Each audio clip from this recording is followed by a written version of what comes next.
ఓ మాట చెప్తాను మీకు. మసీదుని కూల్చేసిన వాడు ఇలా దొంగతనంగా ఇప్పుడు దొంగతనం చేస్తున్నాడు. వాళ్ళు దాన్ని ఒక ఉద్యమం చేశారు. అదే పివి నరసింహారావు బాధపడ్డది. దొంగతనంగా ఇప్పుడు చేసినట్టుగా ఎవడో ఆయన చెప్పాడు స్పీచ్లో, టెన్నిస్ బాల్ సైజు ఉన్నటువంటి ఒక బాంబు సరిపోతుంది ఆ కట్టడం పడిపోవటానికి. ఎవడో రాత్రి బాంబు వేసాడు, కట్టడం బదులైపోతే గొల్లుమని గోలాడతారు, 4 రోజులు అయిపోయింది. కానీ మీరు ఇది ఒక కుట్ర చేశారు, ఒక ఊరేగింపు చేశారు, ఒక దేశమంతా రథయాత్ర చేశారు, ఈ దేశ సెక్యులర్ పునాదులను నరికేశారని చెప్పి ఆవేళ చెప్పాడు పివి నరసింహారావు. వాళ్ళు చెప్పి చేశారు. ఈవేళ ఏంటి, దానికి శిక్ష లేకుండా చేశారు. అయోధ్య కోర్టు ఇచ్చిందని తీర్పు ఇంక నిజంగా ఈ ప్రపంచంలో అంతటికన్నా రెడిక్యులస్ తీర్పు ఇంకోటి ఉంటుందా? అలాంటి దాన్నే ఎవడో అల్లరి మోకలు పడగొట్టేశారు. అసలు ఎంత పెద్ద ఉద్యమం నడిపారు, ఎంత గొడవ జరిగింది. అప్పుడు న్యూస్ ట్రాక్ అని చెప్పి ఒకటి గుర్తుందా? న్యూస్ ట్రాక్ అని ఇండియా టుడే వాళ్ళది వచ్చేది క్యాసెట్. ఆ క్యాసెట్లో మొత్తం పడగొడుతున్నంతా చూపించారు. ఉమాభారతి గారు అక్కడ నిలబడి మైక్లో ఏక్ దక్కా ఔర్దో మస్జిద్కో తోడుదో, ఇవన్నీ తీసుకెళ్ళి కోర్టులో పెట్టారు. గవర్నమెంట్ మారిపోయింది. జడ్జి గారు చాలా సింపుల్గా ఉన్నాడంటే, ఒరిజినల్స్ పెట్టలేదండి ఇవి. ఒరిజినల్స్ అంటే ఆ న్యూస్ ట్రాక్ కూడా తీసింది అది పట్టుకొచ్చేస్తాడా? అది 100 క్యాసెట్లు తిరుగుతుంది, అందులో ఏదో క్యాసెట్ పెడతారు. అందుకని అవేవి నేను ఎవిడెన్స్గా అంగీకరించట్లేదు. కొట్టేశారు కేసు. మరి ఎందుకంటే ఇంత కేసు పెట్టారంటే, అద్వానీ గారికి ప్రెసిడెంట్ ఇవ్వమని కొద్దిగా స్టార్ట్ అయింది. అద్వానీకి ఆ ప్రెసిడెంట్ ఇవ్వకుండా చేయాలంటే ఏం చేయాలి? కేసులో ఉన్నాడు కాబట్టి ఇవ్వట్లేదండి అన్నారు. కేసు కొట్టేశారు. ఇంకా అద్వానీ అయిపోయింది, ఇంకేమీ లేదు.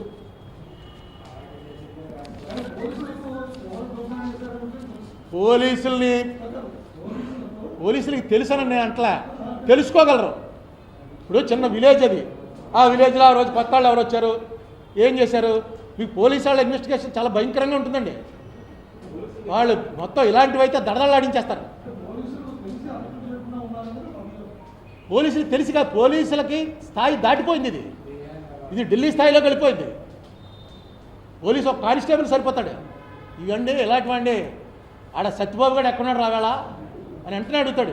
సత్యబాబు గారు అని ఒకటి తెగ తాగేసి ఇలాంటి అదోపనులు అన్నీ చేస్తుంటాడు. నేను ఆడు కాకపోయినా ఆడు చెప్పేస్తాడు రాగానే, నేను లేనండి బాబు, నాతో ఇలాంటివి వెళ్ళినప్పుడు సూర్యగాడు కూడా వస్తుండేవాడు, ఆడు ఏం చేశాడేమో. నిమిషాల మీద పట్టేస్తారు.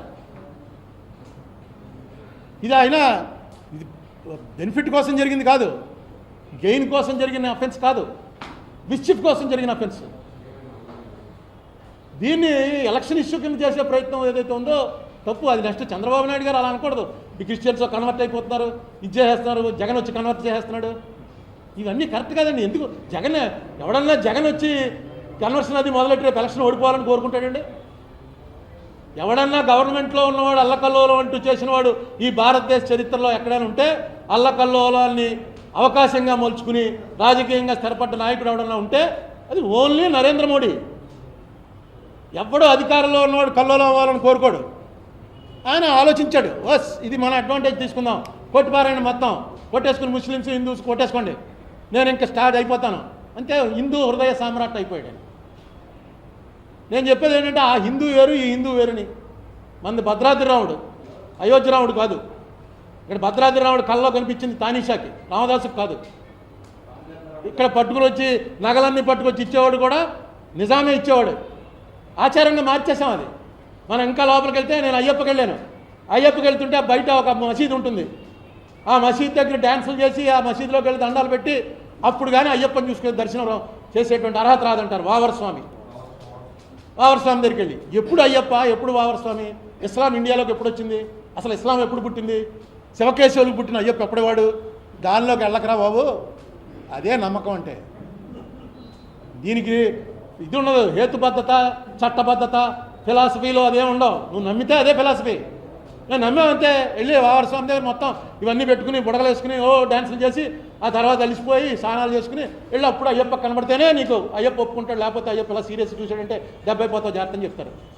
మనకెందుకు రిస్క్ అని చెప్పి మనం అంతా అదే పద్ధతిలో చేస్తాం. అదేంటండి అయ్యప్ప గుడికి వెళ్తుంటే వావరస్వామి అంటే అయ్యప్ప అంటే అయ్యప్ప ఎప్పుడవాడు, వావర ఎప్పుడవాడు అంటే తప్పు, అపరాధం, కళ్ళు పోతాయి జాగ్రత్తని. అదే మతం. ఇప్పుడు తిరుపతి వెళ్ళడానికి మనం నేను శైలేంద్ర తమ్ముడినండి రకరకాల అబద్ధాలు చెప్తాం, రకరకాల దొంగ సర్టిఫికెట్లు పట్టుకెళ్తాం. ఏమీ అక్కర్లేదు. తిరుపతి గర్భగుడి దగ్గర లోపలికి వెళ్ళేటప్పుడు సింహద్వారం దగ్గర బోర్డు ఉంటుంది. అంగవైకల్యం చెందిన వారు ఎవరన్నా సరే డైరెక్ట్గా లోపలిపోవచ్చు. కాలు ఇలా పెట్టి నాకు కాలు లేదండి నేను ఇలా వెళ్ళిపోవచ్చుగా లోపలికి వెళ్తామా? లేకపోతే కళ్ళు వెళ్ళాలనుకుంటే నా కళ్ళు కనబడమని నేను లోపలికి వెళ్ళొచ్చుగా వెళ్తా ఏమో తదాస్తూ అన్నాడంటే నిజంగా గుడ్డాడు అయిపోతుంది కూర్చొని అంతే. అది ఆ నమ్మకమే. ఇద్దరు ఫ్రెండ్స్ ఉన్నారనుకో, ఒకరిని తీసుకెళ్ళొచ్చుట, నేను గుడ్డాడి కింద యాక్ట్ చేస్తాను, నువ్వు నన్ను నడిపిస్తూ తీసుకెళ్ళి ఇద్దరం దర్శనం చేసుకొద్దామని ఆడనంటాడా, నువ్వు గుడ్డాడి కింద యాక్ట్ చేయి, నేను నడిపించి తీసుకెళ్తానంటాడు. ఇక్కడ పోతే ఆడిపోతాడని. ఇది మతం జోలికి మనం వెళ్ళేంత స్థాయి లేదు, నాకు లేదు. పొలిటీషియన్స్ ఆ స్థాయికి దిగజారిపోకండి. ఏదో ఒక సబ్జెక్ట్ మీద మనం ఏదో చేయాలి. జగన్మోహన్ రెడ్డి నిజంగా ఈ మత మార్పిళ్ళు ఇవన్నీ దగ్గరుండి చేయిస్తున్నాడని మీరు నమ్మినట్టయితే మీరు నోరు మూసుకుని ఉండండి, ప్రజలకు తెలుస్తుంది. అది నా ఉద్దేశం అయితే 100కి 1000 పాళ్ళు ఏ క్రిస్టియన్ను చేయడు, ఇలాగా ఏ ముస్లిము చేయడు. మీరు చెప్పండి. ఇంత మనం విన్నాం, పేకలు నరికేశారు, వచ్చేసి ముస్లింలు బలవంతంగా మత మార్పిడి చేశారు. ఒక్క ముస్లిం ఇప్పటికి చెప్పాడా మనకి? ఇంతమంది ఫ్రెండ్స్ ఉన్నారు, మా కుటుంబాన్ని ఎలా మత మార్పిడి చేశారండి భయంకరంగానే, రూట్స్ అని రాశారే, నీగ్రోల్ని ఎలా తీసుకొచ్చి బ్లాక్స్ని ఎలా సర్వనాశనం చేస్తారో అలా ఒక ముస్లిం అన్న బుక్ రాశాడా నా పూర్వీకులను ఇలా చేశారని? ఇక్కడేమో మనం వాళ్ళని వేరే పెట్టి నువ్వు వీధిలోకి రావడం గీలేదురా అంటే డైరెక్ట్గా తెల్లవాడు వచ్చి తెల్లవాడిని చూడగానే ఊర్లో కరణం గారు మున్సబ్ గారు లేచినప్పుడు అయ్యా నమస్కారం అండి రండి కూర్చోండి కూర్చోబెట్టేవారు. ఆ బయట నుంచి దూరం నుంచి చూస్తున్నటువంటి టచ్ మీ నాట్ అనేవారు, వాడు కనిపించేది ఓహో వీడెవడో వీళ్ళకన్నా చాలా పెద్దవాడు అనమాట, వీడు వస్తే కరణం గారు మున్సబ్ గారు ఇద్దరు లేచి నిలబడుతున్నారు, వాడు అసలు పవర్ ఉన్నవాడని. వాడు నీకు పాకలోకి వచ్చేసాడు. నీ పాకలోకి వచ్చి నిన్ను దా చర్చిలోకి రా, దేవుడు నీకు ఉన్నాడు అన్నాడు. వాడితో వెళ్తాడే మనతో ఉంటాడా? నువ్వు నేనైనా ఏం చేస్తాం? ఈవేళ అది జరిగిందంత తప్పు.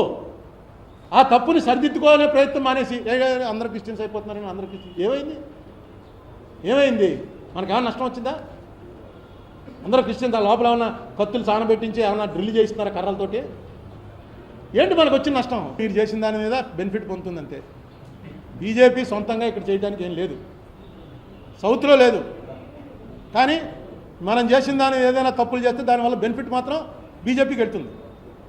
బీజేపీ రావటం వల్ల నా ఉద్దేశంలో దేశానికి అంత మంచిది కాదు. బీజేపీ సిద్ధాంతం మార్చుకుంటే మంచిది కానీ మార్చుకోదు. 2 సార్లు ట్రై చేసి వాజ్పేయి అద్వానీ దెబ్బతినేశారు. అదే ఆ జుగల్బందీ బుక్ మీకు చూపించాను. ఈయన మోడీ గారు ఇలా ఉంటాడు, మరి ఎప్పుడు దాకా ఉంటాడో తెలియదు కానీ ఈయన ఇలాగే ఉంటాడు. ఇదే నచ్చింది ఈయనకి. ఈ పద్ధతి కరెక్ట్ కాదన్నది నా అభిప్రాయం. ఎక్కువ మంది నేను చేసే పద్ధతిలో హిందువులు అంటే నేను హిందూ అన్నందుకు గర్వించు, నేనేం గర్వించను, ఎందుకంటే నాకు సంబంధం లేని విషయం. నేను హిందూగా పుట్టాను. కానీ సిగ్గుపడే పరిస్థితులు మాత్రం జరిగాయి ఇక్కడ. ఈ అన్టచబిలిటీ అనేది నా మతంలో ఎందుకు అరికట్టలేకపోయారు 1000 సంవత్సరాల క్రితమే అని ఆలోచిస్తే అంత థింకింగ్ నాకు లేదు. కానీ చాలా సిగ్గుపడే పరిస్థితి వస్తుంది. నిజంగా తప్పే కదా అని.